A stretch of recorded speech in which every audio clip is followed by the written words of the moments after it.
Salam peternak Indonesia. Nah, Bapak Ibu, kita hari ini akan kawin suntik IB di daerah Karangbawang namanya, Pak Kolis. Jadi kalau seperti saya ini dokter hewan yang biasa kerja di pedesaan di gunung, saya tidak mungkin wajah saya stres toh, karena kita lihat setiap hari pemandangan yang keren. Nah, sekarang kita akan mulai IB, jadi kawin suntik di sapi yang ini posisinya adalah darah, jadi dia sapi darah. Nanti kita lihat, jadi biasanya peternak-peternak itu malah nggak tahu yang terutama tentang kapan sapi darah itu bisa dikawinkan. Jadi sebetulnya itu bukan umur, tapi bukan dari berapa umurnya, tapi sebetulnya dari berat badan. Jadi kalau nanti sapinya ini, kalau di sini jenisnya sapi FH, stroli ya. Nah, istilah stroli pun itu sebetulnya belum banyak yang ngerti juga. Jadi sapi FH itu karena dulu ada di Indonesia, aslinya ada di Belanda, diimpor ke beberapa negara, dikirim ke seluruh dunia, salah satunya ke Australia, kemudian Indonesia karena juga dulu dibawa penjajah, kemudian Belanda, kemudian habis. Nah, Indonesia akhirnya mengimpor banyak sapi yang di FH itu dari negara tetangga kita yang Australia itu. Nah, dasar lidah kita itu tidak bisa bilang Australia, maka ya jadinya stroli kalau orang Jawa. Jadi kalau sekarang kita ngomong kawin stroli, ya itu namanya kawin FH ya. Atau peranaan FH sebetulnya. Kita akan kawin suntik untuk sapi darah.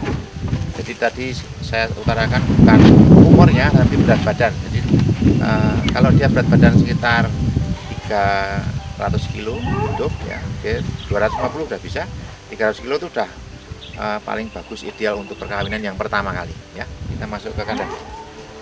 Kita nyiapkan dulu bagian-bagian untuk peralatan kawin suntiknya, mulai dari gannya, ini untuk plastik seatnya, kita keluarkan. Oke,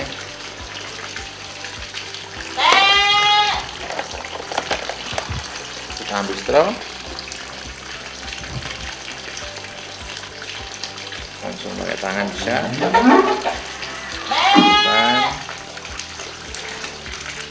Cek dulu, kita potong, jangan lupa. Oke, ini adalah prosedur standar ya, jadi seperti ini saja sebetulnya sudah cukup.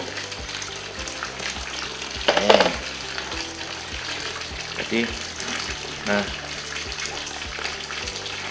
ini detailnya.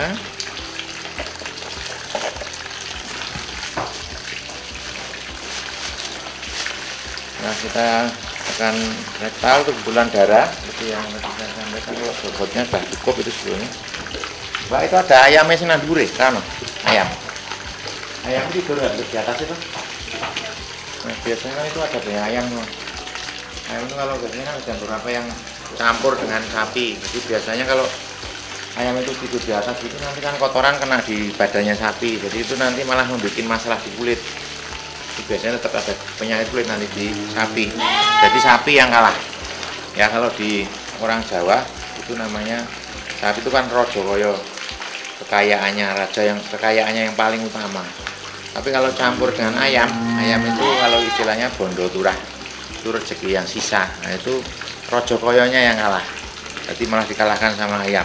Jadi jangan pernah pelihara sapi yang kemudian ada ayam di atas-atasnya, itu jadi bikin masalah. Oke, kita akan mulai kawin. Minta tolong Mas Dani untuk pegang depan. Kotor, Pak. Mas sebelah, Mbak sebelah kawin berapa bulan buntingnya? Ini ya, di samping. Yang mana ini? Talinya sini. Nah, terus depan, tarik ke depan. Ya, gitu aja. Yang penting dia tenang. Ajak ngobrol aja, santai aja. Oke. Nah, kita akan kawin dulu.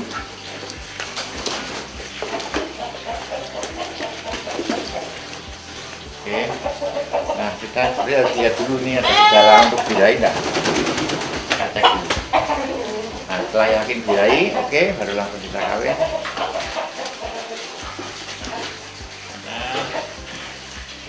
Ini darah ya, jadi kita cek dulu, yakinkan dulu. Jadi untuk kita anatomi di dalamnya, kandungannya itu sudah sesuai apa belum? Sudah cukup belum? Sudah selesai. Oke, ini sudah mantap kalau ini benar darah yang siap kawin. Ini minggirnya sudah kelihatan di sini. Seperti biasa kita seka dulu. Oke. Kendor ya, merah ini. Kita masukkan. Oke. Nah, pengawin sapi ini kalau semakin cepat, berarti menurut saya itu semakin bodoh. Dia nggak ngerti. Jadi kawin itu benar-benar harus dinikmati, dihayati kalau perlu. Jadi harus betul-betul yakin ini normal semua dulu, baru kita masuk. Oke, kita pastikan ini ada di leher rahim. Oke. Ya ini seperti kalau manusia ya udah mahasiswa lah. Mahasiswa ya. Kalau SMA masih kecil. Ya, kita posisikan dulu, carikan tempat yang pas. Jadi tugasnya pengawin ini, tukang ngawin sebenarnya kan cari mempertemukan sperma itu bibit dari jantan untuk ketemu dengan telur. Tugasnya kan itu. Nah, makanya kita harus mikir kapan, di mana kita antarkan ini spermanya, biar nanti ada telur yang keluar, ovulasi, nah, maka bisa terjadi pembuahan. Itulah seninya ngawin. Oke. Jadi kita benar-benar harus tahu. Ya, oke. Cukup.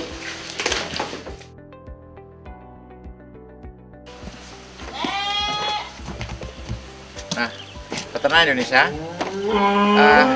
untuk kawin sonte ini ada beberapa permasalahan ya. Jadi misalkan keluhan yang paling sering ditemukan adalah tadi kawin yang berulang atau repeat breeder. Kenapa gagal? Kenapa dikawin kemudian berulang kali sampai bahkan angka kalau saya mendengar paling banyak itu sekitar 19 kali. Ada itu satu ekor yang dikawin 19 kali. Nah, itu permasalahan seperti ini karena selama ini kan tidak pernah dibahas itu. Jadi kalau kawin sonte ini itu kalau misalkan gagal, maka dalam pikiran kita itu sebetulnya ini yang salah siapa? Ini yang salah siapa? Itu dulu.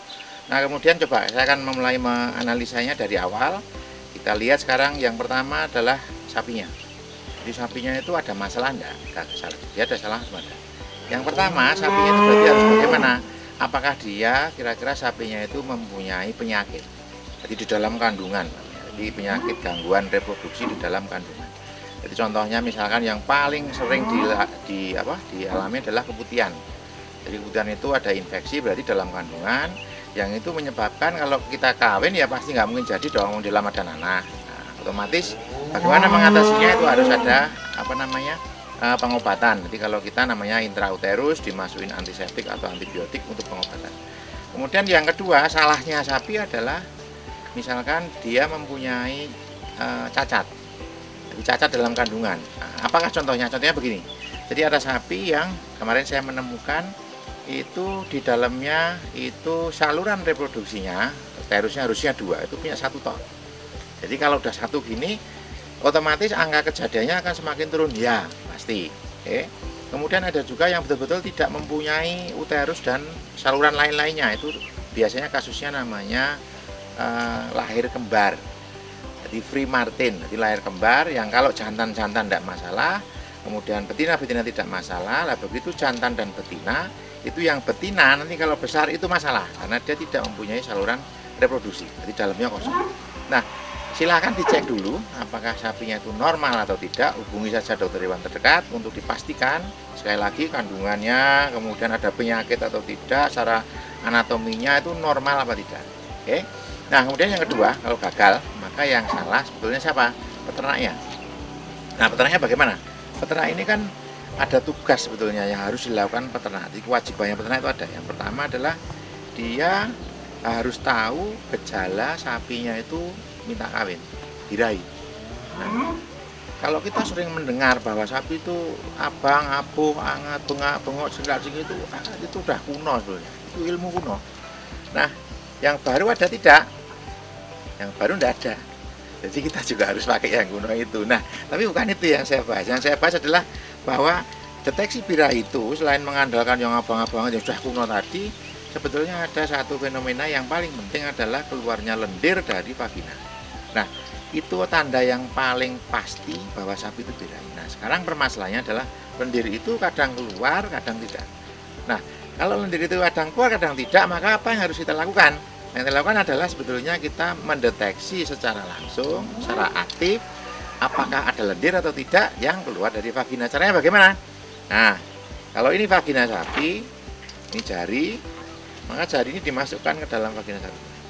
Nah, lakukan selama pagi sore, kemudian satu siklus ya. Nanti birahi itu, sapi itu birahinya satu siklus itu 21 hari sekali.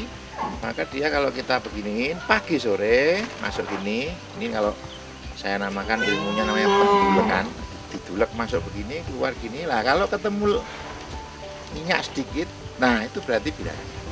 Oke, kemudian ketemu oh ini birahi lah. Sekarang pastikan dulu tadi yang keluar ini lendirnya warnanya apa dulu. Jadi kalau birahi wajib bening, di luar itu penyakit. Oke, nah ini sekarang deteksi birahi. Kalau deteksi birahi sudah mengerti, maka sekarang ada lagi kesalahannya di peternak itu. Apa itu? Peternak tidak tahu kapan mengawinkan sapinya atau waktunya. Karena apa? Karena misalkan petugas datang untuk mengawin ya hanya sekedar kawin. Tapi kalau waktu itu sebetulnya peternak harus tahu. Nah, untuk mengetahui waktu ini berarti kapan dikawinkan, berarti harus tahu namanya durasi. Durasi itu lamanya sapi birahi. Itu dipengaruhi oleh apa? Macam-macam. Misalkan lingkungan, cuaca, panas, dingin. Jadi kalau dingin misalkan atau daerah gunung atau pas musim dingin atau di daerah negara yang dingin, maka dia birahinya bisa lebih panjang atau lama. Tapi kalau daerah panas, kemudian di daerah Pantura Indonesia misalkan itu dia birahinya bisa lebih pendek, baik siklusnya ataupun durasinya. Bisa dia setiap 16-17 dia udah birahi, kemudian lama birahinya itu bisa cuma setengah hari, bahkan udah selesai. Nah, maka sebagai patokannya bagaimana? Kalau kita melihat dari beberapa kasus yang terakhir-terakhir ini bahwa siklus birahi itu, durasi birahi itu bisa panjang, artinya birahi panjang, maka yang bisa kita lakukan adalah kita akan mengawinkannya pada waktu menjelang berakhirnya birahi. Jadi silahkan nanti ditanggali atau dijami sapinya saya itu birahinya berapa lama, misalkan anggap saja 2 hari. Hari ini birahi terus, kemudian besok birahi, kemudian selesai, maka kita sebetulnya ngawinkannya sebetulnya paling bagus setelah besok yang terakhir.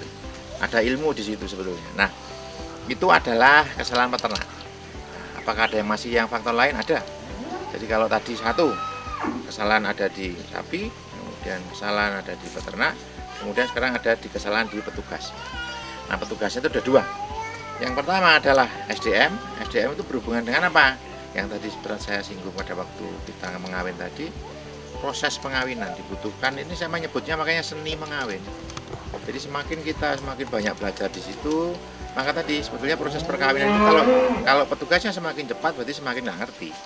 Jadi bukan kok semakin lama semakin enggak, tapi kita harus betul-betul memastikan posisi sperma tadi tugasnya itu adalah menghantarkan sperma yang hidup kepada tempatnya. Kan hanya itu saja tugasnya.